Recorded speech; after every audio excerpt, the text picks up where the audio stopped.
Technology, competition, and the speed of change are having an impact on how organizations develop their employees.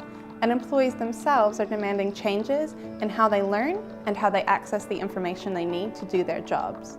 Training and HR functions need to adapt by offering new paths to learning.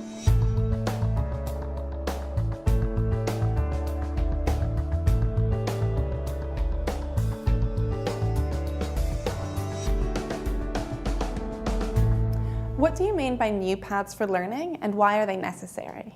So new paths to learning really means just new approaches that are emerging that leverage technology and informal approaches to learning that are alternates to traditional types of learning like classroom training and e-learning.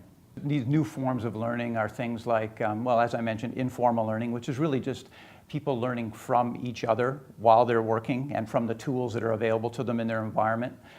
Social learning, which takes advantage of new social media to help people collaborate and work together and use those tools to help people learn while they're working. Mobile learning, which is providing learning resources and even formal e-learning to people via tablets and phones, to folks who are working in the field or in remote locations. Virtual learning takes advantage of a live instructor in one location, but participants that are in remote locations. So teams of people can come into a live classroom environment remotely, or it can be an instructor delivering a session remotely to people working in various locations.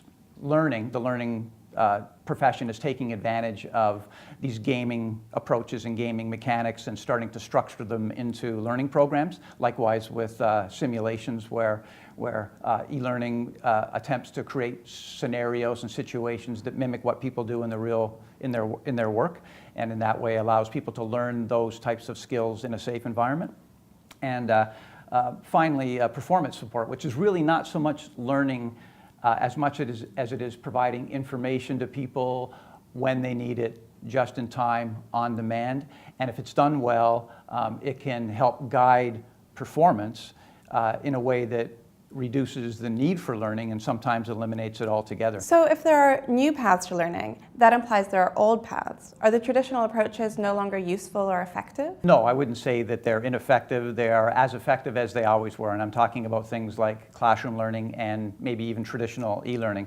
And done well, they're very effective. The challenge now is there is a lot to learn, and these types of programs take time, they're costly, and they're only available when they're available. So they're not always matched up to when people need to learn something to execute something well or quickly on the job.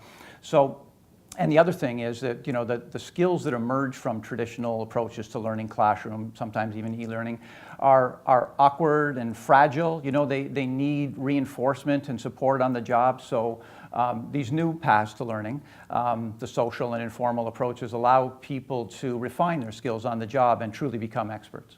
Does informal learning put more responsibility in the hands of the employees? So yes, yeah, it certainly does. We're all learning machines, and we're hardwired to learn, and if we have the right tools and information, resources, people available to us on the job, we will take advantage of those if we're motivated to learn what we need to do our work. There's a lot of research at the moment that shows that about 70% of what we learn on the job is learned through experience. 20% is learned through feedback and coaching and other similar mechanisms, and only 10% is learned through formal training and on-the-job training.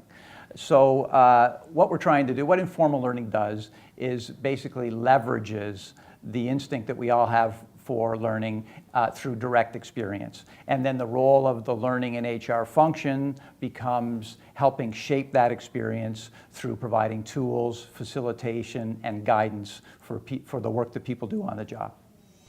How can you link learning to social and mobile technology? Find out in Part 2, coming soon.